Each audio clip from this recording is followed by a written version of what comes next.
ರತ್ನಾಕರ ಧೌತಪಾದಾಂ ಹಿಮಾಲಯ ಕಿರೀಟಿನಿಂ ಬ್ರಹ್ಮರಾಜರ್ಷಿ ರತ್ನಾಢ್ಯಾಂ ಒಂದೇ ಭಾರತ ಮಾತರಂ. ತಾಯಿ ಭಾರತಿಗೆ ನಮಸ್ಕರಿಸುತ್ತಾ, ಸರಸ್ವತಿ ನಮಸ್ತುಭ್ಯಂ ಸರ್ವದೇವಿ ನಮೋ ನಮಃ, ಶಾಂತಾರೂಪೆ ಶಶಿಧರೆ ಸರ್ವಯೋಗೆ ನಮೋ ನಮಃ. ಹಾಗೆಯೇ ತಾಯಿ ಸರಸ್ವತಿಯನ್ನು ವಂದಿಸುತ್ತ, ಭಾರತಕ್ಕೆ ಸಹಸ್ರ ವರ್ಷಗಳ ಇತಿಹಾಸವಿದೆ. ಅಂತೆಯೇ ಪೌರಾಣಿಕ ಹಿನ್ನೆಲೆಯೂ ಇದೆ. ಇದು ದೇವಾದಿ ದೇವತೆಗಳು ನಡೆದಾಡಿದ, ಅವತಾರಗೈದ, ಋಷಿ ಮುನಿಗಳು ತಪಗೈದ, ನೂರಾರು ಪವಿತ್ರ ನದಿಗಳು ನಾಡಿನ ಉದ್ದಗಲಕ್ಕೂ ಹರಿದ, ವೇದಗಳು ಮಂತ್ರಗಳು ಉದ್ಘೋಷವಾದ, ಚರಿತ್ರೆಯುದ್ದಕ್ಕೂ ಧರ್ಮಗಳ ನೆಲೆವೀಡಾದ, ಸರ್ವೇ ಜನಃ ಸುಖಿನೋ ಭವಂತು ಎಂಬ ಮಂತ್ರದಿಂದ ಶಾಂತಿಯ ತೋಟವೆನಿಸಿದ ಭಾರತದ ಮಣ್ಣಿನ ಕಣಕಣವೂ ಪವಿತ್ರ. ಭಾರತ ಮಾತೆಯ ಮಡಿಲಲ್ಲಿ ಜನಿಸಿರುವ ನಾವೇ ಧನ್ಯರು. ಸನಾತನ ಕಾಲದಿಂದಲೂ ಭಾರತದ ಸ್ಥಾನ ವಿಶಿಷ್ಟ, ಅಂತೆಯೇ ಶ್ರೇಷ್ಠವೂ ಹೌದು. ಈ ಜಗತ್ತಿನ ಮುಕುಟ ನಮ್ಮ ಭಾರತ. ಈ ಜಗತ್ತಿಗೆ ಭಾರತ ನಿರಂತರವಾಗಿ ಕೊಡುಗೆಗಳನ್ನು ನೀಡುತ್ತಲೇ ಬಂದಿದೆ. ಅಂತೆಯೇ ಜಗತ್ತಿಗೆ ಭಾರತೀಯರ ಕೊಡುಗೆಗಳು ಏನು ಎಂಬುದನ್ನು ತಿಳಿದುಕೊಳ್ಳುವುದು ಕೂಡ ನಮ್ಮ ಆದ್ಯತೆಯಾಗಿದೆ. ಬನ್ನಿ, ಜಗತ್ತಿಗೆ ಭಾರತದ ಕೊಡುಗೆಗಳು ಏನು ಎಂಬುದನ್ನು ತಿಳಿಯೋಣ. ಇತಿಹಾಸದುದ್ದಕ್ಕೂ ಅನೇಕ ಮಹತ್ವದ ಸಂಗತಿಗಳು ಇತಿಹಾಸದಲ್ಲೇ ಕಳೆದು ಹೋದವು. ನಾನು ಸಂಗ್ರಹಿಸಿದ ಮಾಹಿತಿಯ ಆಧಾರದ ಮೇಲೆ ವಿಷಯವನ್ನು ತಮ್ಮ ಎದುರಿಗೆ ಒಪ್ಪಿಸುವ ಪ್ರಾಮಾಣಿಕ ಪ್ರಯತ್ನ ಮಾಡುತ್ತಿದ್ದೇನೆ. ಈ ಉಪನ್ಯಾಸ ಮಾಲಿಕೆಯಲ್ಲಿ ಭಾರತವು ಈ ಜಗತ್ತಿಗೆ ಯಾವ ಯಾವ ಕಾಣಿಕೆಗಳನ್ನು ನೀಡಿತು, ಈ ಅನ್ವೇಷಣೆಗಳ ಹಿಂದೆ ಯಾವ ಯಾವ ಇತಿಹಾಸ ಪುರುಷರಿದ್ದಾರೆ, ಆ ಪುಣ್ಯ ಪುರುಷರ ವಿಶ್ಲೇಷಣೆಯನ್ನು ನಾನು ಓದಿ ಬೇರೆ ಬೇರೆ ಮೂಲಗಳಿಂದ ಸಂಗ್ರಹಿಸಿ ಅನ್ಯರಿಂದ ಕೇಳಿ ತಿಳಿದ ಮಾಹಿತಿಯಿಂದ ತಮ್ಮ ಮುಂದೆ ಪ್ರಸ್ತುತಪಡಿಸುವ ಉದ್ದೇಶ ನನ್ನದು. ಹಾಗೆಯೇ ಆ ಮಹಾನ್ ಕೊಡುಗೆಗಳು, ಅದನ್ನು ಆವಿಷ್ಕರಿಸಿದ ಆ ವ್ಯಕ್ತಿಗಳು ಇತಿಹಾಸದಲ್ಲಿಯೇ ಹುದುಗಿ ಹೋಗಬಾರದು ಎಂಬುದು ನನ್ನ ಮನದ ಇಚ್ಛೆ. ಇಷ್ಟವಾಗಿದ್ದರೆ ಲೈಕ್ ಮಾಡಿ, ಅಂತೆಯೇ ನಮ್ಮ ಇಂದಿನ ಪೀಳಿಗೆಗೆ ತಿಳಿಸಿ ಮುಂದಿನ ಪೀಳಿಗೆಗೆ ವರ್ಗಾಯಿಸಿ. ಈ ಜಗತ್ತಿಗೆ ಬಂದ ಆವಿಷ್ಕಾರಗಳಲ್ಲಿ ಸಿಂಹಪಾಲು ಭಾರತದ್ದೇ ಆಗಿದೆ. ಈ ಜಗತ್ತಿಗೆ ಬಂದ ಆವಿಷ್ಕಾರಗಳ ಹಿಂದಿನ ಪ್ರಚೋದನೆ ಭಾರತದ್ದು. ಪ್ರಥಮ ಆವಿಷ್ಕಾರಗಳೆಲ್ಲ ಭಾರತದ್ದೇ. ಜಗತ್ತಿನ ಎಷ್ಟೋ ರಾಷ್ಟ್ರಗಳು ಉದಯವಾಗಿರಲಿಲ್ಲ, ಅಥವಾ ಇದ್ದ ರಾಷ್ಟ್ರಗಳು ನಾಗರಿಕತೆಯ ಸುಸಂಸ್ಕೃತಿಯಲ್ಲಿ ಹಸುಗೂಸುಗಳಾಗಿದ್ದವು. ಎಷ್ಟೋ ರಾಷ್ಟ್ರಗಳು ಈ ವಿಷಯದಲ್ಲಿ ಕತ್ತಲೆಯಲ್ಲಿಯೇ ಮುಳುಗಿ ಹೋಗಿದ್ದವು. ಆ ಎಲ್ಲ ರಾಷ್ಟ್ರಗಳಿಗೆ ತಾಯಿಯಾಗಿದ್ದವಳು ನಮ್ಮ ಭಾರತ ಮಾತೆ. ಎಲ್ಲ ರಾಷ್ಟ್ರಗಳು ತೊಟ್ಟಿಲಲ್ಲಿ ಮಲಗಿ ನಿದ್ರಿಸುತ್ತಿದ್ದ ಕಂದಮ್ಮಗಳಾಗಿದ್ದವು. ಸಹಸ್ರಮಾನಗಳು ಕಳೆದವು. ನಮ್ಮ ಭಾರತ ದೇಶದಿಂದ ಸ್ಫೂರ್ತಿ ಪಡೆದ, ಅಥವಾ ಇಲ್ಲಿ ಆವಿಷ್ಕಾರಗಳ ಬಲದಿಂದ ಈಗಿನ ಪ್ರಸ್ತುತ ಆವಿಷ್ಕಾರಗಳನ್ನು ಮಾಡಿ ತಮ್ಮ ಹೆಸರಿನ ಸಂಶೋಧನೆಗಳನ್ನಾಗಿ ಮುಂದಿಟ್ಟರು. ಈ ಮಧ್ಯೆ ಮರೆಯಾಗುತ್ತಿರುವುದು, ಇತಿಹಾಸದ ಮಣ್ಣಿನಲ್ಲಿ ಸೇರಿದ್ದು ಮಾತ್ರ ಬಹು ವಿಷಾದನೀಯ. ಈ ದಿಶೆಯಲ್ಲಿ ನಾವು ಇತಿಹಾಸ ಪುರಾಣಗಳ ಮುಖಾಂತರ ಏನನ್ನು ಕಂಡುಹಿಡಿದೆವು ಎಂಬುದನ್ನು ತಿಳಿಸುವ ಒಂದು ಪ್ರಯತ್ನ. ಅಲ್ಲದೆ ಸಹಸ್ರಾರು ವರ್ಷಗಳಿಂದ ನಿರಂತರವಾಗಿ ನಮ್ಮ ದೇಶದ ಮೇಲೆ ದಾಳಿ ಮಾಡಿದ ಪರಕೀಯರು ಕೋಟ್ಯಾನುಗಟ್ಟಲೆ ಭಾರತೀಯರ ಪ್ರಾಣ ಹಾನಿ ಮಾಡಿದ್ದಲ್ಲದೆ ನಮ್ಮ ಅಸಂಖ್ಯ ಸ್ತ್ರೀಯರ ಮಾನಹಾನಿ, ಅಸಂಖ್ಯ ಸ್ತ್ರೀಯರನ್ನು ಕದ್ದೊಯ್ದದ್ದು, ಅನ್ಯ ದೇಶಗಳಿಗೆ ಮಾರಿದ್ದು, ಬುಣಗಳು, ಕಂದಮ್ಮಗಳು, ಚಿಕ್ಕ ಮಕ್ಕಳು, ವಯೋವೃದ್ಧರು ಯಾರನ್ನೂ ಲೆಕ್ಕಿಸದೆ ಎಲ್ಲರನ್ನೂ ಹತ್ಯೆ ಮಾಡಿದ್ದು ಆ ದಾಳಿಕೋರರ ಪೈಶಾಚಿಕ ರಾಕ್ಷಸೀಯ ಕೃತ್ಯಗಳಿಗೆ ಸಾಕ್ಷಿಯಾದವು. ಈ ಮಧ್ಯೆ ತಂದೆ ತಾಯಿಯರನ್ನು ಕಳೆದುಕೊಂಡು ಅನಾಥರಾದ ಮಕ್ಕಳನ್ನು ಕಳೆದುಕೊಂಡಂತಹ ತಂದೆ ತಾಯಿಯಂದಿರು, ಗಂಡಂದಿರನ್ನು ಕಳೆದುಕೊಂಡಂತಹ ಹೆಣ್ಮಕ್ಕಳು ಈ ರಾಕ್ಷಸರ ಕೈಗೆ ಸಿಗುವುದೇ ಬೇಡ ಎಂದು ಸಾಮೂಹಿಕವಾಗಿ ಅಗ್ನಿಗೆ ಸಮರ್ಪಿಸಿಕೊಂಡ ನೊಂದ ಮಹಿಳೆಯರು, ತಮ್ಮ ಮಕ್ಕಳನ್ನು ಈ ದುರುಳರ ಕೈಗೆ ಸಿಕ್ಕಿಸಲೇಬಾರದೆಂದು ತಮ್ಮ ಸ್ವಂತ ಮಕ್ಕಳನ್ನು ಹತ್ಯೆಗೈದ ತಂದೆ ತಾಯಂದಿರು. ಈ ಎಲ್ಲ ಕಥೆಗಳು ಎಲ್ಲರ ಕಣ್ಣಲ್ಲಿ ನೀರಲ್ಲ, ರಕ್ತದ ಕೋಡಿಯನ್ನೇ ಹರಿಸುತ್ತವೆ. ಆಸ್ತಿ ಪಾಸ್ತಿಗಳನ್ನು ಲೂಟಿ ಮಾಡಿದ್ದಕ್ಕಿಂತ ಭೀಕರ ಕೃತ್ಯವೆಂದರೆ ಜ್ಞಾನದ ಭಂಡಾರವನ್ನೇ ಹೊತ್ತು ನಿಂತಿದ್ದ ಎಲ್ಲ ವಿಷಯಗಳಿಗೆ, ಉದಾಹರಣೆಗೆ ಅದು ವೈದ್ಯಕೀಯ, ಖಗೋಳ, ಗಣಿತ, ವಿಜ್ಞಾನ, ಎಲ್ಲ ಮಾಹಿತಿಗಳ ಕಣಜವಾಗಿದ್ದಂತಹ ಲಕ್ಷಾನುಗಟ್ಟಲೆ ಗ್ರಂಥಗಳನ್ನು ನಾಶ ಮಾಡಿ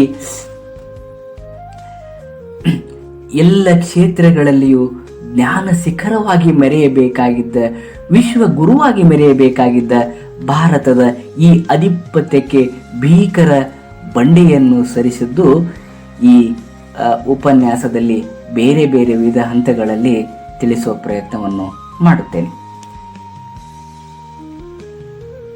ಗಣಿತಶಾಸ್ತ್ರ, ವೈದ್ಯಕೀಯ, ಖಗೋಳಶಾಸ್ತ್ರ, ಜ್ಯೋತಿಷ್ಯ ಶಾಸ್ತ್ರ, ನೌಕಾಶಾಸ್ತ್ರ, ವೈಮಾನಿಕ ಶಾಸ್ತ್ರ, ಸಂಗೀತ, ಕಲೆ, ಸಂಸ್ಕೃತಿ, ನೀತಿಶಾಸ್ತ್ರ, ಕಾನೂನು, ಹೀಗೆ ಎಲ್ಲ ಭಾರತೀಯರಿಂದಲೇ ಜಗತ್ತಿನ ಎಲ್ಲ ಪ್ರಥಮಗಳು ಉದಯಿಸಿತು.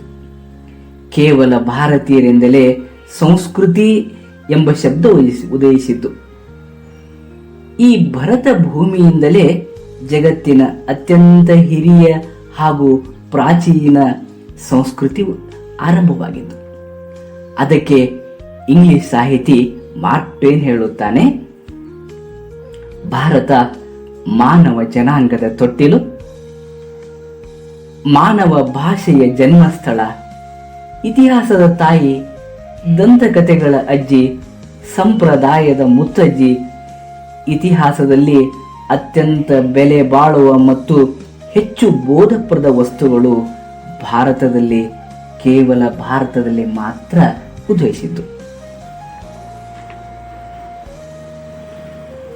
ಈ ಉಪನ್ಯಾಸ ಮಾಲಿಕೆಯನ್ನು ಮೊದಲು ನಮ್ಮ ಭಾರತೀಯರು ಸಂಖ್ಯಾ ಪದ್ಧತಿಯನ್ನು ಕಂಡುಹಿಡಿದರು ಎಂಬುದರಿಂದ ಪ್ರಾರಂಭಿಸೋಣ.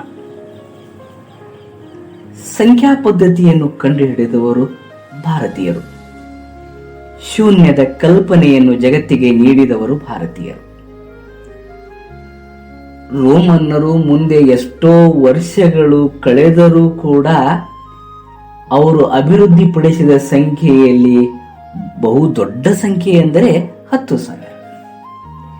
ಇನ್ನು ವಿಚಿತ್ರ ಎಂದರೆ ಅನ್ಯ ಜಗತ್ತು ಸಂಖ್ಯೆಯನ್ನೇ ತಿಳಿಯದೇ ಇರುವುದು. ಅವರು ಅನುಸರಿಸುತ್ತಿದ್ದ ಎಣಿಕೆ ಕ್ರಮವೇ ವಿಚಿತ್ರ. ಜಗತ್ತು ಅನೇಕ ವರ್ಷಗಳಿಂದ ಕುರಿ ಸಾಕಾಣಿಕೆಯನ್ನು ಮಾಡುತ್ತಾ ಬಂದಿದೆ. ಇದನ್ನು ನಾನು ಒಂದು ಕಥೆಯ ಮುಖಾಂತರ ಪ್ರಸ್ತುತಪಡಿಸಲು ಪ್ರಯತ್ನ ಮಾಡುತ್ತೇನೆ. ಜಗತ್ತು ಹಳೆಯ ಕಾಲದಿಂದಲೂ ಕುರಿಗಳನ್ನು ಸಾಕುತ್ತಿತ್ತು. ಅವರಿಗೆ ತಾವು ಸಾಕಿದ ಕುರಿಗಳ ಸಂಖ್ಯೆ ಎಷ್ಟು ಎಂದು ತಿಳಿದಿರಲಿಲ್ಲ. ಅದಕ್ಕೆ ಅವರು ತಮ್ಮ ಕುರಿಗಳನ್ನು ಕೊಟ್ಟಿಗೆಯಲ್ಲಿ ಹಾಕುತ್ತಿದ್ದರು.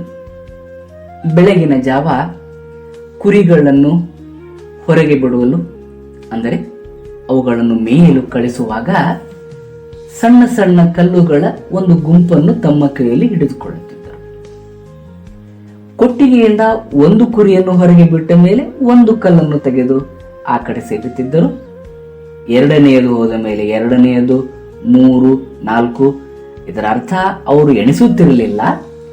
ಎಲ್ಲ ಕುರಿಗಳು ಕೊಟ್ಟಿಗೆಯಿಂದ ಹೊರಗೆ ಬಂದ ಮೇಲೆ ಅವರ ಕೈಯಲ್ಲಿ ಒಂದು ಗುಂಪು ಕಲ್ಲು ಇರುತ್ತಿತ್ತು.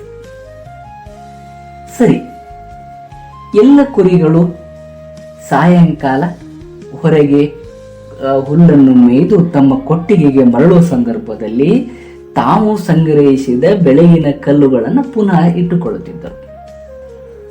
ಒಂದೊಂದೇ ಕುರಿಯನ್ನು ಹೊರಗಿನಿಂದ ಕೊಟ್ಟಿಗೆಯೊಳಗೆ ಬಿಡುತ್ತಾ ಇದ್ರು. ಒಂದು ಕುರಿ ಒಳಗೆ ಹೋದ ಮೇಲೆ ಆ ಬೆಳಗಿನ ಗುಂಪಿನ ಕಲ್ಲಿನಲ್ಲಿ ಒಂದು ಕಲ್ಲನ್ನು ತೆಗೆದು ಈ ಕಡೆ ಇಡುತ್ತಿದ್ದರು. ಹೀಗೆ ಎಲ್ಲ ಕುರಿಗಳು ಹೋದ ಮೇಲೆ ಉದಾಹರಣೆಗೆ ಎಲ್ಲ ಕುರಿಗಳು ಒಳಗೆ ಹೋಗಿ 2 ಕಲ್ಲುಗಳು ಉಳಿದವೆಂದರೆ ಆ 2 ಕುರಿಗಳು ನಾಪತ್ತೆಯಾಗಿವೆ ಅಥವಾ ಹೊರಗಿನಿಂದ ಬಂದಿಲ್ಲ ಎಂದು ಅರ್ಥ. ಇನ್ನೂ ಒಂದು ಸಾಧ್ಯತೆ ಕೂಡ ಇತ್ತು. ಎಲ್ಲ ಕಲ್ಲುಗಳು ಮುಗಿದು 2 ಕುರಿಗಳು ಹೊರಗೆ ಇದ್ದರೆ ಯಾವ 2 ಕುರಿಗಳು ಎಕ್ಸ್ಟ್ರಾ ಬಂದಿವೆ ಅಥವಾ ಹೆಚ್ಚಿಗೆ ಕುರಿಗಳು ಬಂದಿವೆ ಎಂದು ಕೂಡ ಊಹಿಸುತ್ತಿದ್ದರು. ಆ ಸಂದರ್ಭ ಒಟ್ಟಾರೆ ಈ ಕಥೆ ಹಿನ್ನೆಲೆ ಅವರಿಗೆ ತಮ್ಮ ಹತ್ತಿರ ಇಷ್ಟೇ ಕುರಿಗಳಿದ್ದವು, ಇಷ್ಟೇ ಆಕಳುಗಳಿದ್ದವು, ಒಟ್ಟಾರೆ ಈ ಸಂಖ್ಯಾ ಪದ್ಧತಿಗೆ ತಿಳಿದಿರಲಿಲ್ಲ. ಸರಿ, ಕಾಲಕ್ರಮೇಣ ಅವರು ಮಣ್ಣು, ಉಸುಕು ಇವುಗಳ ಮೇಲೆ ಗುರುತುಗಳನ್ನ ಮಾಡಿ ಎಣಿಕೆಯನ್ನ ಮುಂದುವರಿಸ್ತಾ ಇದ್ರು. ಆ ಸಂದರ್ಭದಲ್ಲಿ ಭಾರತೀಯರು, ಅದಕ್ಕೂ ಎಷ್ಟೋ ಸಹಸ್ರ ಪೂರ್ವದಲ್ಲಿ ಭಾರತೀಯರು ಸಂಖ್ಯಾ ಪದ್ಧತಿಯನ್ನ ಕಂಡುಹಿಡಿದರು. ಈ ಒಂದು ವಿಷಯವನ್ನ ತಮ್ಮ ಮುಂದೆ ತಿಳಿಸಲು ಪ್ರಯತ್ನಿಸುತ್ತೇನೆ. ಸಂಖ್ಯಾ ಪದ್ಧತಿಯನ್ನು ಕೇವಲ ಭಾರತೀಯರು ಮಾತ್ರ ಕಂಡುಹಿಡಿದರು. ಈ ಆವಿಷ್ಕಾರ, ಸಂಖ್ಯಾ ಪದ್ಧತಿಯ ಕೊಡುಗೆ ಕೇವಲ ಭಾರತೀಯರು. ಇದನ್ನು ಹೇಳಲು ಕಾರಣ, ಈ ಸಂಖ್ಯಾ ಪದ್ಧತಿಯನ್ನು ಕಂಡುಹಿಡಿದದ್ದು ಹಿಂದೂ ಅರೇಬಿಕ್ ಪದ್ಧತಿಯವರು ಎಂದು ತಿಳಿಸುತ್ತಾರೆ. ಅಲ್ಲ, ಕೇವಲ ಭಾರತೀಯರು ಈ ಸಂಖ್ಯಾ ಪದ್ಧತಿಯನ್ನು ಕಂಡುಹಿಡಿದರು. 7ನೇ ಶತಮಾನದಿಂದ 9ನೇ ಶತಮಾನದಿಂದ ಅಥವಾ ಅದಕ್ಕೂ ಸ್ವಲ್ಪ ಪೂರ್ವದಲ್ಲಿ ಅನೇಕ ಅರೇಬಿಯನ್ನರು ನಮ್ಮ ಭಾರತಕ್ಕೆ ಬರುತ್ತಿದ್ದರು. ಅವರು ಇಲ್ಲಿಯ ಸಂಖ್ಯಾ ಪದ್ಧತಿಯನ್ನು, ಇಲ್ಲಿಯ ಎಣಿಕೆ ಕ್ರಮವನ್ನು ಕಲಿತು ಈ ಅರೇಬಿಯನ್ ದೇಶ ನಮ್ಮ ದೇಶಕ್ಕೂ ಮತ್ತು ಯುರೋಪಿಯನ್ ದೇಶಗಳಿಗೂ ಕೊಂಡಿಯಂತಿತ್ತು. ಈ ಸಂಖ್ಯಾ ಪದ್ಧತಿಯನ್ನು ಈ ಅರೇಬಿಯನ್ನರು ಯುರೋಪಿಯನ್ ರಾಷ್ಟ್ರಗಳಿಗೆ ಒಯ್ದಿದ್ದರಿಂದ ಆ ಯುರೋಪಿಯನ್ನರು ಇದು ಹಿಂದೂ ಅರೇಬಿಕ್ ಪದ್ಧತಿ ಎಂದು ಹೇಳಿದರು. ಸೊ ಮತ್ತೊಮ್ಮೆ ಸ್ಪಷ್ಟಪಡಿಸುತ್ತೇನೆ, ಕೇವಲ ಭಾರತೀಯರು ಸಂಖ್ಯಾ ಪದ್ಧತಿಯನ್ನು ಕಂಡುಹಿಡಿದರು. ನಮ್ಮ ಸಂಖ್ಯಾ ಪದ್ಧತಿ ಇಂದು ನಿನ್ನೆಯದಲ್ಲ. ಈ ಸಂಖ್ಯಾ ಪದ್ಧತಿಗೆ ಸಹಸ್ರ ವರ್ಷಗಳ ಇತಿಹಾಸವಿದೆ. ಇದಕ್ಕೆ ಪುರಾಣ ಕಾಲದಲ್ಲಿಯೂ ಕೂಡ ಅನೇಕ ಉಲ್ಲೇಖಗಳಿವೆ. ಉದಾಹರಣೆಗೆ, ರಾಮಾಯಣದಲ್ಲಿ ಒಂದು ಶ್ಲೋಕದಲ್ಲಿ ತಥಾ ಶಂಖ ಸಹಸ್ರಾಣಿ ತಥಾ ವೃಂದ ಶತಾನಿಚ, ಅದು ರಾಮಾಯಣದಲ್ಲಿ ಆ ಯುದ್ಧದಲ್ಲಿ ಎಷ್ಟು ಸೈನಿಕರು ಇದ್ದರು ಎಂಬುದನ್ನು ಸೂಚಿಸುತ್ತದೆ. ಒಂದು ಶಂಕು ಎಂದರೆ 1,00,000 ಕೋಟಿ, ಒಂದು ವೃಂದ ಎಂದರೆ 100 ಕೋಟಿ. ಬಹುಶಃ ತಾವು ಸಂಖ್ಯೆಯ ಗಾತ್ರವನ್ನು ಊಹಿಸಬಹುದು. ರಾಮಾಯಣದಲ್ಲಿ ಮಾತ್ರವಲ್ಲ, ಮಹಾಭಾರತದ ಕುರುಕ್ಷೇತ್ರ ಯುದ್ಧದಲ್ಲಿಯೂ ಕೂಡ 18 ಅಕ್ಷೋಹಿಣಿ ಸೈನ್ಯ ಇತ್ತು ಎಂದು ತಿಳಿಸಲಾಗುತ್ತದೆ. ಒಂದು ಅಕ್ಷೋಹಿಣಿಯಲ್ಲಿ 21,870 ರಥಗಳು, 21,870 ಆನೆಗಳು, ಹಾಗೆಯೇ 65,610 ಕುದುರೆಗಳು, 1,09,350 ಪದಾತಿಗಳು, ಹೀಗೆ ಒಟ್ಟು 2,18,700 ಸಂಖ್ಯೆ ಇತ್ತು ಎಂದು ಸೂಚಿಸಲಾಗುತ್ತದೆ. ನಮ್ಮ ಸಂಖ್ಯೆ ನಾವು ಪ್ರಸ್ತುತ ಎಣಿಸುವ ಕ್ರಮದಂತೆ ಬಹುಶಃ ನಾವೆಲ್ಲ ಸಣ್ಣವರಿದ್ದಾಗಿಂದ ಮಾಡ್ಕೊತ ಬಂದಿದ್ದು ಏಕಂ, ಶತಂ, 1000, ಲಕ್ಷ, ಕೋಟಿ ಇದು ಮುಂದುವರಿಯುತ್ತದೆ. ಅಬ್ಜ, ಖರ್ವ, ಪದ್ಮ, ನೀಲ, ಕ್ಷಿತಿ, ಕ್ಷೋಭ, ವೃದ್ಧಿ, ಸಿದ್ಧಿ, ನಿಧಿ, ಕಲ್ಪ, ರುದ್ರ, ತಾಲ, ಭಾರ, ಘಂಟ, ಗೋಲ, ಅದೇ ರೀತಿ ಅನಂತ, ದಶ ಅನಂತ. ಈ ಅನಂತ ಮತ್ತು ದಶ ಅನಂತ ಅತ್ಯಂತ ದೊಡ್ಡ ಸಂಖ್ಯೆ. ಒಂದರ ಮುಂದೆ 96 ಶೂನ್ಯಗಳನ್ನ ಅಥವಾ ಒಂದರ ಮುಂದೆ 96 ಸೊನ್ನೆಗಳನ್ನ ಇಟ್ಟರೆ ಒಂದು ದಶ ಅನಂತವನ್ನು ಸೂಚಿಸುತ್ತದೆ. ಬಹುಶಃ ಈ ಸಂಖ್ಯೆಯನ್ನು ಅಮೆರಿಕನ್ನರು ಕೂಡ ಊಹಿಸಲಾರರು. ಸಂಖ್ಯಾ ಪದ್ಧತಿಗಳೇ ಗಣಿತಶಾಸ್ತ್ರಕ್ಕೆ ಹಾದಿಯನ್ನು ಮಾಡಿಕೊಟ್ಟು. ನಮ್ಮ ಸಂಖ್ಯಾ ಪದ್ಧತಿ ಅತ್ಯಂತ ಸರಳ. ಕೈಯ 10 ಬೆರಳುಗಳನ್ನೇ ಬಳಸಿಕೊಂಡು ನಾವು ದಶಮಾನ ಸಂಖ್ಯಾ ಪದ್ಧತಿಯನ್ನು ಹುಟ್ಟುಹಾಕಿದೆವು. ಆರ್ಯಭಟ, ವರಾಹಮಿಹಿರ, ಭಾಸ್ಕರ 1, ಬ್ರಹ್ಮಗುಪ್ತ, ಶ್ರೀಧರಾಚಾರ್ಯ, ವೀರಸೇನ, ಮಹಾವೀರಾಚಾರ್ಯ, ಲಲ್ಲ, ಸ್ಕಂದಸೇನ, ಜಯದೇವ, ಶ್ರೀಪತಿ, ಶತಾನಂದ, ಭಾಸ್ಕರಾಚಾರ್ಯ 2, ದ್ವಿತೀಯ ಆರ್ಯಭಟ, ಜಗನ್ನಾಥ ಪಂಡಿತ, ಮಾಧವ, ನೀಲಕಂಠ, ಜ್ಯೇಷ್ಠದೇವ, ಹೀಗೆ ಸಹಸ್ರ ಸಹಸ್ರ ಸಂಖ್ಯೆಯ ಗಣಿತಜ್ಞರು ಈ ನಾಡಿನಲ್ಲಿ ಹುಟ್ಟಿದರು. ಅವರು ಅಂಕಗಣಿತ, ಬೀಜಗಣಿತ, ರೇಖಾಗಣಿತ, ತ್ರಿಕೋನಮಿತಿ ಶಾಸ್ತ್ರ ಎಲ್ಲ ರೀತಿಯ ಗಣಿತ ಅಧ್ಯಾಯಗಳಿಗೆ ಅಡಿಪಾಯ ಹಾಕಿಕೊಟ್ಟರು. ಇವರೆಲ್ಲ ಕೇವಲ ಗಣಿತ ಶಾಸ್ತ್ರಜ್ಞರು ಆಗಿರದೆ ಖಗೋಳಶಾಸ್ತ್ರಜ್ಞರು ಹಾಗೂ ಜ್ಯೋತಿಷ ಶಾಸ್ತ್ರಜ್ಞರು ಕೂಡ ಆಗಿದ್ದರು. ನಿಖರವಾದ ಜ್ಯೋತಿಷ್ಯವನ್ನು ಕೂಡ ಹೇಳುತ್ತಿದ್ದರು ಎನ್ನಲಾಗುತ್ತದೆ. ಬನ್ನಿ, ಕೆಲ ಗಣಿತಜ್ಞರ ಸ್ಥೂಲ ಪರಿಚಯವನ್ನು ಮಾಡಿಕೊಳ್ಳಲು ಪ್ರಯತ್ನಿಸೋಣ. ಮೊದಲನೇದಾಗಿ ಆರ್ಯಭಟ. ಆರ್ಯಭಟ ಮಹಾನ್ ಗಣಿತಜ್ಞ ಹಾಗೂ ಖಗೋಳ ವಿಜ್ಞಾನಿಯಾಗಿದ್ದ. ಆರ್ಯಭಟ ಶ್ರೀ ಬಂಡೂಪಾಪು ಮತ್ತು ಶ್ರೀಮತಿ ಹಂಸಾಬಾಯಿಯವರ ಮಗನಾಗಿ ಮಹಾರಾಷ್ಟ್ರದ ಅಷ್ಟಕದಲ್ಲಿ ಜನಿಸಿದ ಎಂದು ಹೇಳಲಾಗುತ್ತದೆ. ಇವನು ಕ್ರಿಸ್ತ ಶಕ 476ರಲ್ಲಿ ಜನಿಸಿದ. ಇವನು 476ರಿಂದ ಕ್ರಿಸ್ತ ಶಕ 550ರವರೆಗೆ ಜೀವಿಸಿದ್ದ ಎನ್ನಲಾಗಿದೆ. ಮುಂದೆ ಕುಸುಮಪುರ ಅಂದರೆ ಸದ್ಯದ ಬಿಹಾರದ ಪಾಟ್ನಾದಲ್ಲಿ ನೆಲೆಸಿ ಅನೇಕ ಗ್ರಂಥಗಳನ್ನು ಸಂಶೋಧನೆಗಳನ್ನು ನಡೆಸಿದ. ನಾವು ವೃತ್ತದಲ್ಲಿ ಬಳಸುವ ಪೈನ ಬೆಲೆಯನ್ನು ಕಂಡುಹಿಡಿದವ. ಅಷ್ಟೇ ಅಲ್ಲ, ಸೈನ್ ಟೇಬಲ್ ಅನ್ನು ಸಿದ್ಧಪಡಿಸಿದ. ಆರ್ಯಭಟೀಯ ಎಂಬ ಗ್ರಂಥವನ್ನು ರಚಿಸಿದ. ಅಷ್ಟೇ ಅಲ್ಲ, ಇವನೇ ಜಗತ್ತಿನ ಪ್ರಪ್ರಥಮ ಖಗೋಳ ಶಾಸ್ತ್ರಜ್ಞನು ಹೌದು. ಭೂಮಿ ಗೋಲಾಕಾರವಾಗಿದ್ದು ತನ್ನ ಅಕ್ಷದ ಮೇಲೆ ತಿರುಗುತ್ತದೆ. ಅಷ್ಟೇ ಅಲ್ಲ, ಭೂಮಿಯು ಅಕ್ಷಭ್ರಮಣದ ಅವಧಿ 23 ಗಂಟೆ 56 ನಿಮಿಷ ಎಂದು ತಿಳಿಸಿದ್ದಾನೆ. ಇದನ್ನೇ ಗೆಲಿಲಿಯೋ ಕ್ರಿಸ್ತ ಶಕ 16ರಲ್ಲಿ ತಿಳಿಸಿದ. 1000 ವರ್ಷದ ಮುಂಚೆಯೇ ಆರ್ಯಭಟ ಇದನ್ನು ತಿಳಿಸಿದ. ಜಗತ್ತು ಅಂದು ಭೂಮಿ ಸ್ಥಿರ, ಸೂರ್ಯ ಅದರ ಸುತ್ತಲೂ ತಿರುಗುತ್ತಾನೆ ಎಂದು ತಿಳಿದಿತ್ತು. ಆದರೆ ಆರ್ಯಭಟ ಅದಕ್ಕೂ ಸಹಸ್ರ ವರ್ಷ ಪೂರ್ವದಲ್ಲಿ ತಿಳಿಸಿದ್ದ ಸೂರ್ಯನ ಸುತ್ತಲೂ ಭೂಮಿಯು ಒಂದು ಕಕ್ಷೆಯಲ್ಲಿ ತಿರುಗುತ್ತದೆ ಎಂದು.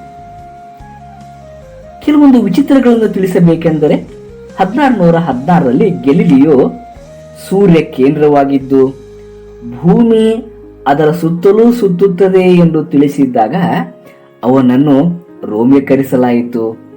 ಧರ್ಮದ್ರೋಹಿ, ಚರ್ಚ್ ಬೋಧನೆಗಳನ್ನು ವಿರೋಧಿಸಿದ ವ್ಯಕ್ತಿ ಎಂದು ತಿಳಿಸಲಾಯಿತು. ಅವನ ಸಂಶೋಧನೆಗಳನ್ನು ಸಾರ್ವಜನಿಕರಿಗೆ ತಿಳಿಸದಂತೆ ಕೂಡ ಸೂಚಿಸಲಾಯಿತು. ಇದಕ್ಕೂ ಮೊದಲು 1500ರ ಪ್ರಾರಂಭದಲ್ಲಿ ಕೊಪರ್ನಿಕಸ್ ಇದನ್ನು ತಿಳಿಸಿದಾಗ ಅವನಿಗೆ ಧರ್ಮದ ಚಡಿಯೇಟು ಬಿದ್ದಿತ್ತು ಮತ್ತು ಸಾರ್ವಜನಿಕರಿಗೆ ಚರ್ಚಿನ ನಿಯಮದನ್ವಯ ಧರ್ಮದ್ರೋಹದ ಕೆಲಸ ಎಂದು ಹೇಳಲಾಯಿತು. ಇದನ್ನು ನಾನು ತಿಳಿಸಲು ಕಾರಣ, ಭಾರತೀಯರು ಎಲ್ಲ ಕಾಲದಲ್ಲಿಯೂ ಸತ್ಯವನ್ನು ಒಪ್ಪಿಕೊಳ್ಳಲು ಎಂದೂ ಹಿಂದೇಟು ಹಾಕಿಲ್ಲ ಎಂಬುದು. ಆರ್ಯಭಟೀಯ ಮತ್ತು ಆರ್ಯಭಟ ಸಿದ್ಧಾಂತ ಇವು ಎರಡೂ ಪ್ರಖ್ಯಾತ ಕೃತಿಗಳು ಆರ್ಯಭಟರಿಂದಲೇ ರಚಿಸಲ್ಪಟ್ಟಿತು. ಲಲ್ಲ, ಭಾಸ್ಕರ 1, ಬ್ರಹ್ಮಗುಪ್ತ, ವರಾಹ ಮಿಹಿರ ಮುಂತಾದ ಪ್ರಖ್ಯಾತ ಗಣಿತಜ್ಞರು ಹಾಗೂ ಖಗೋಳ ಶಾಸ್ತ್ರಜ್ಞರು ಈ ಆರ್ಯಭಟನ ಶಿಷ್ಯಂದಿರು.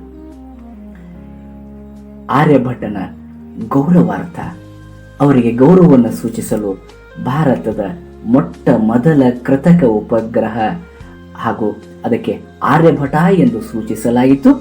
ಇದನ್ನು 1975 ಏಪ್ರಿಲ್ 19ರಂದು ಬಾಹ್ಯಾಕಾಶಕ್ಕೆ ಹಾರಿಬಿಡಲಾಯಿತು. ಅದೇ ರೀತಿ ಇನ್ನೊಬ್ಬ ಮಹಾನ್ ಗಣಿತಜ್ಞ ವರಾಹ ಮಿಹಿರ. ವರಾಹ ಮಿಹಿರ ಕ್ರಿಸ್ತ ಶಕ 505ರಿಂದ 587ರವರೆಗೆ ಜೀವಿಸಿದ್ದ ಎನ್ನಲಾಗಿದೆ. ಮಹಾನ್ ಗಣಿತಜ್ಞ, ಖಗೋಳ ಶಾಸ್ತ್ರಜ್ಞ ಹಾಗೂ ಜ್ಯೋತಿಷಿ ಆಗಿದ್ದ ವರಾಹ ಮಿಹಿರ ಉಜ್ಜಯಿನಿಯಲ್ಲಿ ಆದಿತ್ಯದಾಸ ಹಾಗೂ ಸತ್ಯವತಿಯ ಮಗನಾಗಿ ಜನಿಸಿದ್ದ. ತಂದೆ ಆದಿತ್ಯದಾಸನೂ ಕೂಡ ಖಗೋಳ ಶಾಸ್ತ್ರಜ್ಞ. ತಂದೆ ಮಿಹಿರ ಎಂದು ನಾಮಕರಣ ಮಾಡಿದ್ದ. ಮಗಧ ದೇಶದ ಯಶೋವರ್ಮನ್ ವಿಕ್ರಮಾದಿತ್ಯನ ಆಸ್ಥಾನದ ನವರತ್ನಗಳಲ್ಲಿ ಈ ವರಾಹ ಮಿಹಿರನು ಕೂಡ ಒಬ್ಬನಾಗಿದ್ದ. ಈತನಿಗೆ ನಾನು ಮೊದಲು ತಿಳಿಸಿದಂತೆ ಮಿಹಿರ ಎಂದು ಹೆಸರಿತ್ತು. ಮುಂದೆ ವರಾಹ ಮಿಹಿರ ಎಂದು ಬದಲಾವಣೆಯಾಗಿದ್ದು ಕೂಡ ಒಂದು ಕಥೆಯನ್ನು ಹೇಳ್ತಾರೆ. ರಾಜನಿಗೆ ಮಗನು ಜನಿಸಿದಾಗ ರಾಜಕುಮಾರನ ಜಾತಕವನ್ನು ಮಿಹಿರ ರಚಿಸಿದ. ಅಷ್ಟೇ ಅಲ್ಲ, ಮಿಹಿರ ರಾಜಕುಮಾರ 16ನೇ ವರ್ಷಕ್ಕೆ ಸರಿಯಾಗಿ ಸೂರ್ಯಾಸ್ತದ ವೇಳೆ ಅವನಿಗೆ ಮರಣ ಸಂಭವಿಸುತ್ತದೆ. ಅಷ್ಟೇ ಅಲ್ಲ, ಆ ಮರಣ ಹಂದಿಯಿಂದ ಅಥವಾ ವರಾಹದಿಂದ ಸಂಭವಿಸುತ್ತದೆ ಎಂದು ನಿಖರವಾಗಿ ನುಡಿದಿದ್ದ. ಆಗ ರಾಜಕುಮಾರನಿಗೆ ಎಲ್ಲ ರೀತಿಯ ರಕ್ಷಣೆಯನ್ನ ಕೊಡಿದ್ದ. ಅಷ್ಟೇ ಅಲ್ಲ, ರಾಜಕುಮಾರನನ್ನ 3ನೇ ಮಹಡಿಯಲ್ಲಿ ಇರಿಸಿದ್ದ. ಅಲ್ಲಿ ಆತನಿಗೆ ರಕ್ಷಣೆಗೆ ಯಾವುದೇ ಕೊರತೆ ಇರಲಿಲ್ಲ. ರಾಜಕುಮಾರನ ವರ್ತಮಾನಗಳನ್ನ ಕಾಲಕಾಲಕ್ಕೆ ತಿಳಿಸ್ತಾ ಇತ್ತು. 16ನೇ ವರ್ಷ ಸರಿಯಾಗಿ ರಾಜಕುಮಾರನಿಗೆ ತುಂಬಿತು. ಆ ದಿನ ರಾಜಕುಮಾರ ತನ್ನ 3ನೇ ಮಹಡಿಯ ಅಂತಸ್ತಿನಲ್ಲಿ ಆಟವಾಡುತ್ತಾ ಇದ್ದ. ಇಲ್ಲಿ ರಾಜ ದರ್ಬಾರದಲ್ಲಿ ಮಿಹಿರ ಹಾಗೂ ರಾಜರು ಕೂಡ ಇದ್ದರು. ಬೆಳಗಿನಿಂದ ನಿರಂತರವಾಗಿ ವರ್ತಮಾನಗಳು ಬರುತ್ತಲೇ ಇತ್ತು. ರಾಜಕುಮಾರ ಸುರಕ್ಷಿತವಾಗಿದ್ದಾನೆ, ರಾಜಕುಮಾರ ಸುರಕ್ಷಿತವಾಗಿದ್ದಾನೆ. ಪ್ರತಿ ಹಂತದಲ್ಲೂ ರಾಜನ ಮುಖದ ಮೇಲೆ ನಗೆ ಸೂಸುತ್ತಿತ್ತು. ಇನ್ನೇನು ಸಮಯ ಕಳೆಯುತ್ತಾ ಆ ಸೂರ್ಯಾಸ್ತದ ವೇಳೆ ತಲುಪಿತು. ಆಗ ರಾಜ ಹಾಗೂ ಮಿಹಿರ ರಾಜಕುಮಾರ ಇದ್ದಂತಹ ಆ ಮಹಡಿಗೆ ಹೋಗುತ್ತಾರೆ. ಆ 3ನೇ ಅಂತಸ್ತಿನ ಮಹಡಿಯಲ್ಲಿ ರಾಜಕುಮಾರ ಇರುವುದಿಲ್ಲ. ಅಲ್ಲಿಯ ಉಳಿದ ಸ್ನೇಹಿತರನ್ನ ಕೇಳಿದಾಗ, ಇಲ್ಲ, ರಾಜಕುಮಾರ ಹೊರಗಿನ ವರಾಂಡಕ್ಕೆ ಹೋಗಿದ್ದಾನೆ ಎಂದು. ಅಲ್ಲಿ ನೋಡಿದರೆ ರಾಜಕುಮಾರ ಸತ್ತು ಹೆಣವಾಗಿ ಬಿದ್ದಿರುತ್ತಾನೆ. ವಿಚಿತ್ರವೆಂದರೆ, ಈ ವಿಕ್ರಮಾದಿತ್ಯನ ಲಾಂಛನ ವರಾಹವಾಗಿರುತ್ತದೆ. ಆ ಲಾಂಛನ ಧ್ವಜದ ಮೇಲೆ ಇದ್ದು ಆ ಧ್ವಜದ ಕಂಬ ಮುರಿದು ರಾಜಕುಮಾರನ ತಲೆಯ ಮೇಲೆ ಬಿದ್ದು ಈ ರಾಜಕುಮಾರನ ಸಾವು ಸಂಭವಿಸುತ್ತದೆ. ಅದಕ್ಕಾಗಿಯೇ ಮಿಹಿರನನ್ನ ವರಾಹ ಮಿಹಿರ ಎಂದು ಹೆಸರಿಸಲಾಗುತ್ತದೆ. ವರಾಹ ಮಿಹಿರನ ಪ್ರಮುಖ ಕೃತಿಗಳಲ್ಲಿ ಪಂಚಸಿದ್ಧಾಂತಿಕ,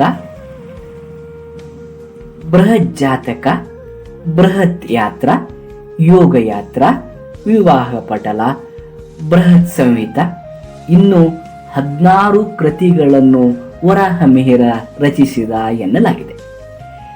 ಬೃಹತ್ ಸಂಹಿತಾದಲ್ಲಿ ವಾಸ್ತುಶಿಲ್ಪ, ದೇವಾಲಯಗಳು, ಗ್ರಹಗಳ ಚಲನೆ, ಸಮಯ ಪಾಲನೆ, ಮಂಡಲಗಳ ರಚನೆ, ಮಳೆ, ಜ್ಯೋತಿಷ್ಯ ಇವುಗಳನ್ನು ತಿಳಿಸಲಾಗಿದೆ. ಗುರುತ್ವಾಕರ್ಷಣ ಶಕ್ತಿಯ ಬಗ್ಗೆ ಮೊದಲು ತಿಳಿಸಿದವನೇ ವರಾಹಮಿಹಿರ. ಧೂಮಕೇತುಗಳ ಕಲ್ಪನೆ ನೀಡಿ ದೂರದರ್ಶಕಗಳಿಲ್ಲದೆ ಆ ಕಾಲದಲ್ಲಿ ಧೂಮಕೇತುಗಳನ್ನು ಕೂಡ ಹೆಸರಿಸಿದ್ದ. 7 ಗ್ರಹಗಳು, ಅವುಗಳ ವ್ಯಾಸವನ್ನು ಕಂಡುಹಿಡಿದವನು ಮಿಹಿರ. ಮಂಗಳ ಗ್ರಹದಲ್ಲಿ ನೀರಿನ ಹಾಗೂ ಕಬ್ಬಿಣದ ಅಂಶವಿರುವುದಾಗಿ ಮೊದಲಿಗೆ ಹೇಳಿದವನೇ ವರಾಹಮಿಹಿರ. ಈಗ ಕುತುಬ್ ಮಿನಾರ್ ಎಂದು ಕರೆಯಲಾಗುವ ಆ ಕಟ್ಟಡ ಅಥವಾ ಆ ಮೇರು ಸ್ತಂಭವನ್ನ ವರಾಹಮಿಹಿರನೇ ಸ್ಥಾಪಿಸಿದ ಎನ್ನಲಾಗಿದೆ. ಅದರ 7 ಅಂತಸ್ತುಗಳು 7 ಗ್ರಹಗಳನ್ನು ಸೂಚಿಸುತ್ತವೆ. ಅದರಲ್ಲಿ 27 ಕಿಟಕಿಗಳಿವೆ.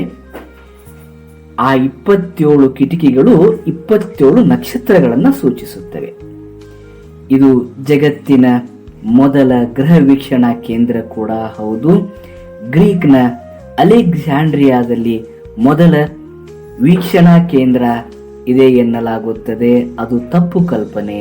ನಮ್ಮ ಭಾರತದಲ್ಲಿಯೇ ಕ್ರಿಸ್ತ ಶಕ 6ನೇ ಶತಮಾನದಲ್ಲಿ ವರಾಹಮಿಹಿರ ಗ್ರಹ ವೀಕ್ಷಣಾ ಕೇಂದ್ರವನ್ನು ಸ್ಥಾಪಿಸಿದ್ದ. ವಿವಾಹ ಪಾಠಿಕಾದಲ್ಲಿ ಯೋಗ, ಕುಂಡಲಿ ಇವುಗಳ ಬಗ್ಗೆ ಅಷ್ಟೇ ಅಲ್ಲ, ಜ್ಯೋತಿಷ್ಯದ ಬಗ್ಗೆ ತಿಳಿಸಲಾಗಿದೆ. ಹಿಂದೂ ಜ್ಯೋತಿಷ್ಯದ 5 ಶ್ರೇಷ್ಠಗಳಲ್ಲಿ ಈ ಗ್ರಂಥವು ಕೂಡ ಅತ್ಯಂತ ಶ್ರೇಷ್ಠ ಎನ್ನಲಾಗಿದೆ. ವರಾಹಮಿಹಿರ ಪರಿಸರ ವಿಜ್ಞಾನ, ಜಲವಿಜ್ಞಾನ, ಭೂವಿಜ್ಞಾನಗಳನ್ನು ಅಭ್ಯಸಿಸಿದ. ಭೂತಳದ ಸಸ್ಯ ಪ್ರಾಣಿಗಳಿಂದ ಅಂತರ್ಜಲವನ್ನು ಕೂಡ ಕಂಡುಹಿಡಿದ. ಇನ್ನು 3ನೆಯ ಗಣಿತಜ್ಞ ಬ್ರಹ್ಮಗುಪ್ತ. ಬ್ರಹ್ಮಗುಪ್ತ 598ರಿಂದ 665ರವರೆಗೆ ಜೀವಿಸಿದ್ದ ಎನ್ನಲಾಗಿದೆ. ಬ್ರಹ್ಮಗುಪ್ತ ಮಹಾನ್ ಗಣಿತಜ್ಞ ಹಾಗೂ ಬೀಜ ಗಣಿತದ ಪ್ರತಿಪಾದಕ. ಇವನು ಗಣಿತ ಚಕ್ರ ಚೂಡಾಮಣಿ ಎಂಬ ಗ್ರಂಥವನ್ನು ರಚಿಸಿದ ಎನ್ನಲಾಗುತ್ತದೆ. ನಾವು ನೋಡುವ ಶ್ರೇಣಿಗಳು ಅಥವಾ ನಾವು ಅದನ್ನು ಆಂಗ್ಲ ಭಾಷೆಯಲ್ಲಿ ಪ್ರೋಗ್ರೆಷನ್ ಎಂದು ಕರೆಯುತ್ತೇವೆ, ಅದನ್ನು ಕಂಡುಹಿಡಿದವನೇ ಬ್ರಹ್ಮಗುಪ್ತ. ಅದೇ ರೀತಿ ಇನ್ನೊಬ್ಬ ಗಣಿತಜ್ಞ ಶ್ರೀಧರ. ಶ್ರೀಧರ ಬಂಗಾಳದವನು ಎಂದು ಹೇಳಲಾಗಿದೆ. ಇವನು ಜಾತಕ ಪದ್ಧತಿಯ ಕರ್ತೃ ಎನ್ನಲಾಗಿದೆ. ಅಂಕಗಣಿತದಲ್ಲಿಯ ವರ್ಗ, ವರ್ಗಮೂಲ, ಘನ, ಘನಮೂಲ, ಬೇರೆ ಬೇರೆ ಆಕೃತಿಗಳು, ಆ ಆಕೃತಿಗಳ ಕ್ಷೇತ್ರಫಲವನ್ನು ಕಂಡುಹಿಡಿಯಲು ಸೂತ್ರಗಳನ್ನು ರಚಿಸಿದವನೇ ಈತ ಎನ್ನಲಾಗಿದೆ. ಅಷ್ಟೇ ಅಲ್ಲ, ನಾವು ವರ್ಗ ಸಮೀಕರಣ ಅಥವಾ ಆಂಗ್ಲ ಭಾಷೆಯಲ್ಲಿ ಕ್ವಾಡ್ರಾಟಿಕ್ ಇಕ್ವೇಶನ್ ಎಂದು ಕರೆಯುವ ಸಮೀಕರಣವನ್ನ ನೀಡಿದವನೇ ಶ್ರೀಧರ ಎಂದು ಹೇಳಲಾಗುತ್ತದೆ. ಹಾಗೆಯೇ ಪಿಂಗಲ ಎಂಬ ಮತ್ತೊಬ್ಬ ಗಣಿತಜ್ಞ ನಾವು ಪ್ರಸ್ತುತ ತಿಳಿಸುವ ಫಿಬೋನಾಕ್ಸಿ ಸಂಖ್ಯೆಗಳನ್ನು 3ನೇ ಶತಮಾನದಲ್ಲಿ ರಚಿಸಿದ ಎನ್ನಲಾಗಿದೆ. ಆದರೆ ಹೆಸರು ಮಾತ್ರ ಇಟಲಿಯ ಲಿಯೋನಾರ್ಡ ಫಿಬೋನಾಕ್ಸಿ. ಬನ್ನಿ ಈಗ ಮತ್ತೊಬ್ಬ ಮಹಾನ್ ಗಣಿತಜ್ಞ ಭಾಸ್ಕರಾಚಾರ್ಯ ಇವನ ಬಗ್ಗೆ ತಿಳಿದುಕೊಳ್ಳೋಣ. ಕ್ರಿಸ್ತ ಶಕ 1114ರಿಂದ 1200ರವರೆಗೆ ಭಾಸ್ಕರಾಚಾರ್ಯ ಜೀವಿಸಿದ್ದ ಎನ್ನಲಾಗಿದೆ. ಮಹಾನ್ ಗಣಿತಜ್ಞ, ಖಗೋಳಶಾಸ್ತ್ರಜ್ಞ ಹಾಗೂ ಪ್ರಖ್ಯಾತ ಜ್ಯೋತಿಷಿಯೂ ಆಗಿದ್ದ. ಇವನು ಕನ್ನಡದವನಾಗಿದ್ದ ಎಂಬುದೇ ವಿಶೇಷ. ಅಷ್ಟೇ ಅಲ್ಲ, ಚಾಲುಕ್ಯರಾದ 2ನೆಯ ತೈಲಪನ ಸಾಮಂತ ರಾಜ ಬಿಜ್ಜಳನ ಆಳ್ವಿಕೆಯಲ್ಲಿನ ಆಸ್ಥಾನ ಪಂಡಿತನಾಗಿದ್ದ. ಭಾಸ್ಕರಾಚಾರ್ಯನು ರಚಿಸಿದ ಲೀಲಾವತಿ ಮತ್ತು ಬೀಜಗಣಿತ ಶೈಕ್ಷಣಿಕ ದೃಷ್ಟಿಯಿಂದ ಮಹತ್ವದ ಲೆಕ್ಕಗಳನ್ನು ಒಳಗೊಂಡಿವೆ. ಭಾಸ್ಕರಾಚಾರ್ಯ ಮಹಾನ್ ಜ್ಯೋತಿಷಿ ಆಗಿದ್ದ. ಮಗಳು ಜನಿಸಿದ ಮೇಲೆ ಅವಳಿಗೆ ಲೀಲಾವತಿ ಎಂದು ನಾಮಕರಣ ಮಾಡಿದ. ಅಷ್ಟೇ ಅಲ್ಲ, ಆಕೆಯ ಕುಂಡಲಿಯನ್ನು ಕೂಡ ತಯಾರು ಮಾಡಿದ. ಆದರೆ ಆಕೆಯ ಜ್ಯೋತಿಷ್ಯದಲ್ಲಿ ಒಂದು ವಿಷಾದನೀಯ ಸಂಗತಿ ಎದ್ದು ಕಾಣುತ್ತಿತ್ತು. ಅವಳಿಗೆ ಮದುವೆ ಮಾಡಿದ ನಂತರ ಅವಳ ಗಂಡ ತೀರಿಕೊಂಡು ಅವಳಿಗೆ ವೈಧವ್ಯ ಪ್ರಾಪ್ತಿಯಾಗುತ್ತದೆ ಎಂದು ಆ ಜ್ಯೋತಿಷ್ಯದಲ್ಲಿ ಸೂಚಿಸಲಾಗಿತ್ತು.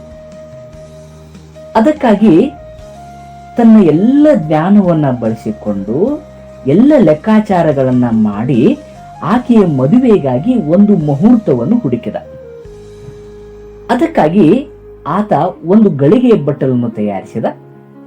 ಗಳಿಗೆಯ ಬಟ್ಟಲಿನ ಕೆಳಭಾಗದಲ್ಲಿ ಒಂದು ರಂಧ್ರವನ್ನು, ಚಿಕ್ಕ ರಂಧ್ರವನ್ನು ಮಾಡಿದ. ಈಗ ಆ ಗಳಿಗೆ ಬಟ್ಟಲಲ್ಲಿ ನೀರನ್ನು ಹಾಕಿದ. ಆ ಗಳಿಗೆ ಬಟ್ಟಲನ್ನು ಮತ್ತೊಂದು ಪಾತ್ರೆಯ ಮೇಲೆ ಇರಿಸಿದ, ಅಳತೆಯ ಪಾತ್ರೆ ಎಂದು ಕರೆಯೋಣ. ಈಗ ಗಳಿಗೆ ಬಟ್ಟಲಿನ ಕೆಳಭಾಗದಲ್ಲಿದ್ದಂತಹ ರಂಧ್ರದಿಂದ ಹನಿ ಹನಿ ನೀರು ಕೆಳಭಾಗದ ಪಾತ್ರೆಯಲ್ಲಿ ಬೀಳುತ್ತಾ ಇತ್ತು. ಹೀಗೆ ಬಿದ್ದಂತಹ ನೀರು ನಿಧಾನವಾಗಿ ಮೇಲೇರುತ್ತಾ ಯಾವಾಗ ಗಳಿಗೆಯ ಬಟ್ಟಲನ್ನು ತಲುಪುತ್ತದೋ ಆ ಕ್ಷಣದಲ್ಲಿ ಲೀಲಾವತಿಯ ಮದುವೆಯನ್ನು ಮಾಡುವುದು ಎಂದು ನಿಶ್ಚಯಿಸಿದ. ಹಾಗೆಯೇ ಒಂದು ವರನನ್ನು ಕೂಡ ಹುಡುಕಿದ. ಈಗ ಲೀಲಾವತಿ ಅನೇಕ ಬಾರಿ ಆ ಗಳಿಗೆ ಬಟ್ಟಲು ನೋಡುತ್ತಾ ಇದ್ದಳು. ಮುಹೂರ್ತ ಬಂದಿತ್ತು ಏನೋ ಎಂದು ಅನೇಕ ಬಾರಿ ವೀಕ್ಷಿಸುತ್ತಿದ್ದಳು. ಅದರಂತೆ ಆ ಕೆಳಗಿನ ಪಾತ್ರೆಯ ನೀರು ಏರುತ್ತಾ ಮೇಲ್ಭಾಗವನ್ನು ತಲುಪಿತು. ಆ ಕ್ಷಣದಲ್ಲಿಯೇ ಲೀಲಾವತಿಯ ಮದುವೆಯೂ ಕೂಡ ಆಯಿತು.